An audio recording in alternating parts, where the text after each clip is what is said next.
And I'm now going to give the floor to Ahmed Elzobier from the Civil Society of the Horn, who will also speak to the challenges in the Horn on the issues that are happening there right now. Dr. Ahmed, you have the floor.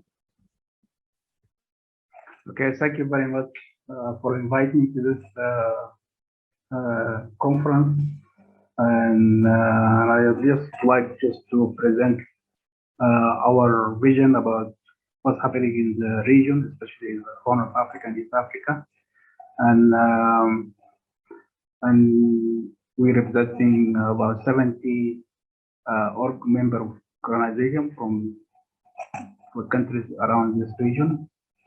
And I think our main focus is just to preserve the issue of around civic space for civil society in this region, because that's very important, because civil society represents the grassroots activities of different members around the region. And I'll just give you, can go to the second slide. This is the area where we cover this. The forum cover the network of civil society organizations that monitor the shrinking of civic space in Djibouti, Eritrea, Ethiopia, Kenya, Rwanda, Somalia, Somaliland, South Sudan, and Uganda. And this is what we do. I think we have, at the moment, we have about 70 members from these countries. And our main objective is just to make sure that civic space is respected and protected and fulfilled in these countries. Second slide. So what we need from your gathering here, just you guys pay attention to the egregious human rights situation, as my previous colleague from Ethiopia mentioned, situation in Ethiopia and situation in Sudan at the moment. So basically the repression of freedom of peaceful assembly in Sudan, freedom of expression, and we submitted the document that I think our colleague will share it with you. In Sudan, we call for the restoration of civilian rule, a respect for human rights and the rule of law, and democratic transformation in the country. In Ethiopia, we call for permanent cessation of hostility, peace restoration, and the unrestricted delivery of humanitarian assistance for those in need. Second, in the context of the epidemic and COVID-19, I think this is a test for leadership and governance in the region, in the continent in general. As you all know, that we suffering from this authoritarian style of government in the region, and this is reduced accountability, especially if we're talking about very important issue like health sector. There's rampant corruption and mismanagement of resources.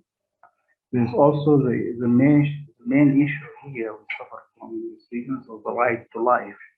So we have conflict in Sudan, in South Sudan, Ethiopia, and Somalia, 4 countries from the region.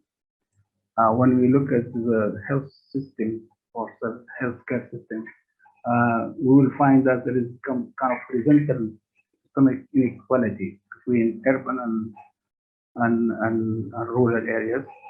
That's very clear from different resources, from WHO, from other research, and also there's also disparities between vertical disparities between urban poor and the rich middle class.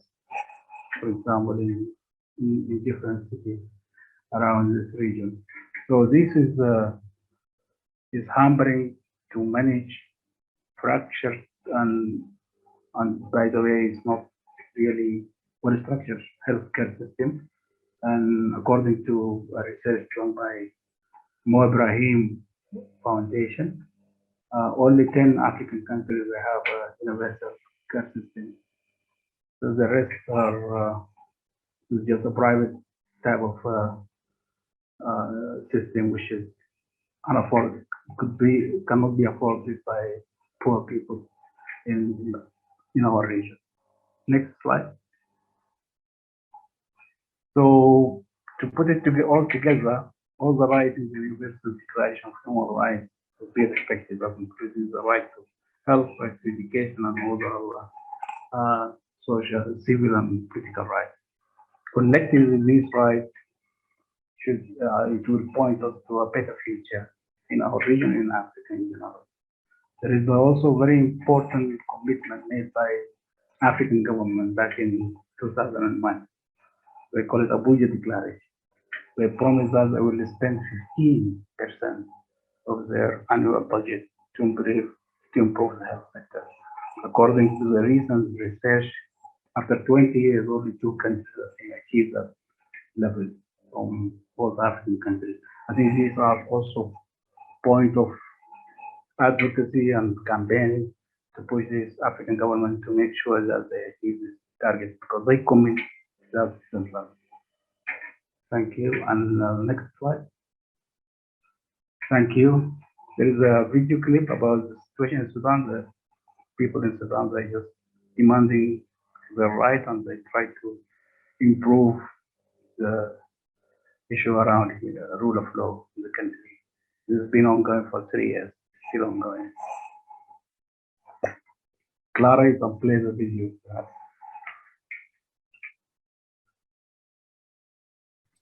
Sorry, I don't see the video.